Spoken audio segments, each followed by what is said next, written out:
Đây không phải là món ăn bình thường, đây là một món ăn siêu độc, siêu lạ, có thể nói là đứng top những món ăn kỳ quặc bậc nhất ở trên hành tinh. Đó là Urumit, món ăn làm từ phân của một loài chim ở Greenland. Bạn không nghe nhầm, phân chim nhưng không phải là phân chim bình thường. Nó sẽ được chiên lên, trộn với mỡ hải cẩu và ăn như một món ăn đặc sản chính gốc. Trước khi đi vào chi tiết, bạn hãy hình dung bạn đang sống ở Greenland, một hòn đảo khổng lồ nằm ở Bắc băng dương, nơi mà khoảng 80% diện tích bị bao phủ bởi băng tuyết. Ở đây, nhiệt độ có thể xuống âm 30-40 độ, cây cối thì gần như không mọc nổi và nguồn thực phẩm thì cực kỳ khan hiếm, đến mức bạn phải nghĩ cách tận dụng mọi thứ để sống sót. Người dân bản địa, đặc biệt là người Inuit, đã sống ở đây hàng ngàn năm và họ sáng tạo ra những món ăn mà nghe thôi đã thấy đỉnh của chóp về sự sáng tạo này. Urumit chính là một món ăn như vậy. Từ Urumit xuất phát từ ngôn ngữ của người Inuit ở Greenland. Nó dùng để chỉ một món ăn làm từ phân của Gago Ptarmigan, một loài chim nhỏ xinh sống ở vùng Bắc Cực. Nó trông rất là đáng yêu, lông trắng như tuyết, chuyên ăn lá cây liễu và bạch dương trong những tháng mùa hè ngắn ngủi. Nhưng điều làm món ăn này trở nên đặc biệt chính là người ta không ăn thịt chim mà ăn sản phẩm cuối cùng của quá trình tiêu hóa. Nói thẳng ra là phân. Vậy tại sao người Bắc Cực, người Greenland lại ăn cái này? Câu trả lời nằm ở môi trường sống khắc nghiệt của họ. Ở Greenland, đặc biệt là vào mùa đông, thực phẩm tươi gần như là không còn tồn tại. Cá, hải cẩu hay cá voi thì chỉ có ở vùng ven biển, không phải lúc nào cũng săn được. Rau củ thì hãy quên đi vì chẳng có đất để trồng. Trong tình cảnh đó, người Inuit phải tận dụng tất cả những gì thiên nhiên cung cấp, kể cả những thứ mà chúng ta nghĩ rằng không thể ăn được. Phân Gago nghe thì ghê ghê, nhưng thực ra lại chứa rất nhiều dinh dưỡng từ thực vật mà nó đã tiêu hóa. Nó giống như một dạng thực phẩm tái chế tự nhiên. Và thế là Urumit ra đời. Không phải để no bụng và không chỉ để no bụng, mà còn là một cách để tôn vinh sự khéo léo và khả năng thích nghi của con người.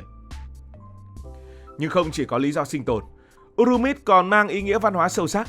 Với người Inuit, việc sử dụng mọi phần của thiên nhiên là một cách để thể hiện sự tôn trọng với đất mẹ. Không có gì bị lãng phí, từ lông chim, thịt cho đến phân chim.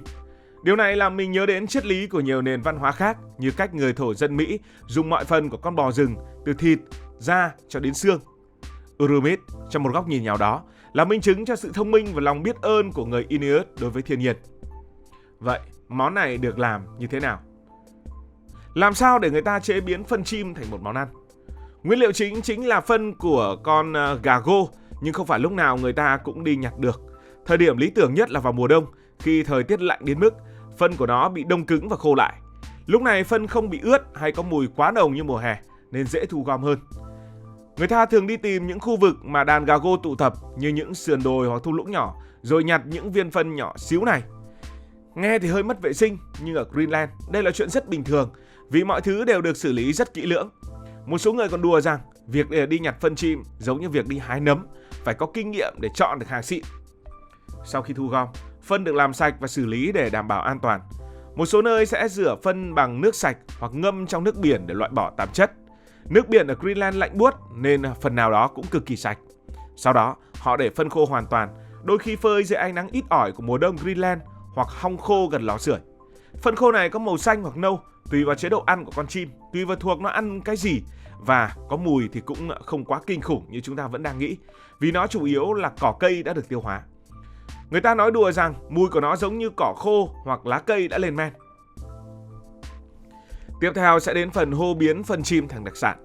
Phân khô sẽ được chiên ở trong dầu, mà dầu ở đây thường là mỡ hải cẩu, một nguyên liệu rất phổ biến ở Greenland.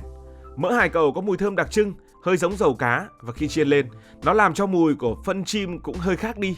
Rồi phân chim có lớp vỏ giòn rụm bên ngoài. Một số người còn chọn thêm với tiết động vật để tăng độ đậm đà, hoặc thêm vài miếng thịt hải cẩu thái nhỏ để món ăn có thêm protein.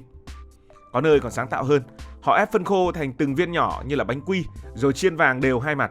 Một số gia đình thậm chí còn thêm gia vị tự nhiên như lá cây hoặc là muối biển để món ăn có hương vị phong phú hơn.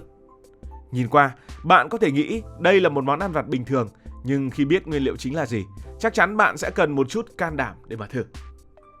Khi hoàn thành, Urumit có dạng như những viên nhỏ, giòn tan, với mùi vị được mô tả là giống phô mai xanh, mặn, hơi chua và có một chút mùi đặc trưng của phân. Một số người ăn món này như là món ăn vặt, nhâm nhi cùng với trà nóng hoặc là rượu tự nấu. Có người lại dùng nó như một món phụ, ăn kèm với cá khô, thịt tuần lộc hoặc thậm chí là súp hải cẩu. Nhưng mà dù ăn kiểu gì, Món này cũng là một món ăn mà người ta phải vượt qua rào cản tâm lý để mà thử. Và nếu làm được rồi, có khi lại nghiện cũng nên. Các bạn có thắc mắc, làm sao người ta lại dám ăn món này?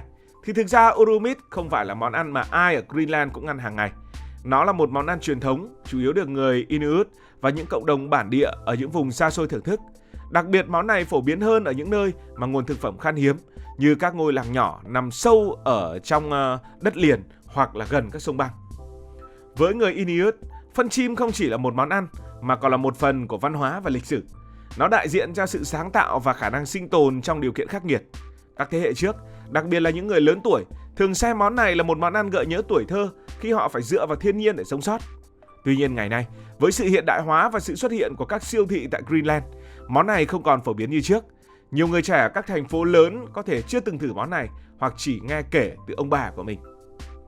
Còn với người nước ngoài thì sao? Người nước ngoài sẽ phản ứng ra sao với món này? Phải nói thật, món này không phải là món mà ai cũng dám thử. Nó giống như một thử thách ẩm thực dành cho những ai có máu phiêu lưu. Mình đã thử lùng sục trên YouTube, nhưng thật đáng tiếc, chưa có video nào review chi tiết về Urumit. Có lẽ món này quá hiếm hoặc quá nặng đô để mà quay thử. Mình cũng tìm hiểu và đọc một số câu chuyện từ các du khách đã đến Greenland. Họ kể rằng khi được mời ăn thử món này, họ đã đứng hình vài giây trước khi quyết định nhắm mắt, nhắm mũi đưa vào miệng. Nhưng bất ngờ là nhiều người nói rằng nếu vượt qua được nỗi sợ hãi ban đầu, món này thực sự không tệ. Một du khách đã từng mô tả, nó giống như ăn một miếng phô mai lạ, nhưng bạn phải tự nhắc nhở mình rằng đừng nghĩ nhiều. Chắc chắn với hầu hết chúng ta, những người sống ở thành phố quen với những đồ như là pizza, hamburger hay là phở. Với nhiều người chỉ nghĩ đến việc ăn phân chim thôi là đã đủ tắt điện rồi. Nhưng chúng ta cần phải nhấn mạnh một điều, Urumit không phải là một món ăn bẩn hay là mất vệ sinh. Nó được chế biến kỹ lưỡng và trong bối cảnh văn hóa của người Greenland, nó hoàn toàn bình thường, giống như cách chúng ta ăn tiết canh vậy. Để bạn dễ hình dung, hãy thử so sánh Urumit với một vài món ăn kỳ lạ khác trên thế giới, vì Urumit không phải là món ăn độc nhất vô nhị về độ gây sốc. Ở Iceland thì có món cá mập lên men. Món này được chôn dưới đất vài tháng để thối trước khi ăn. So với món cá mập lên men thì món phân chim có vẻ vẫn dễ chịu hơn, vì ít nhất nó đã được chiên giòn và không có mùi ammoniac, mùi của nước tè nồng nặc. Hay ở Italia có phô mai giỏi, chứa ấu trùng sống, người ta ăn luôn cả ấu trùng đang bò lúc nhúc. So với món phô mai kia, món phân chim có vẻ vẫn dễ chịu hơn vì không có con gì bò trong miệng của bạn. Tuy nhiên, điểm chung của Urumit và những món ăn này là chúng đều xuất phát từ nhu cầu sinh tồn và sự sáng tạo của con người. Trong cái hoàn cảnh thiếu thốn, con người có thể biến bất kỳ thứ gì trở thành thực phẩm, miễn là nó an toàn và cung cấp năng lượng. Điều này làm chúng ta thực sự khâm phục những nền văn minh ở trên thế giới. Tuy nhiên, trong thế giới hiện đại, món này đang dần trở thành một món ăn hiếm. Với sự phát triển của giao thông và thương mại, người Greenland giờ đây có thể mua thịt, rau củ và thực phẩm đóng hộp ở siêu thị. Những món ăn truyền thống như là Urumit đang bị thay thế bởi những món ăn hiện đại hơn. Nhiều người trẻ Greenland thậm chí còn chưa từng ăn thử hoặc là nghe đến phân chim, hoặc chỉ biết qua lời kể của ông bà. Cảm ơn vì đã quan tâm theo dõi câu chuyện này. Còn bạn thì bạn có dám thử món này hay không? Hãy để lại ý kiến dưới phần bình luận.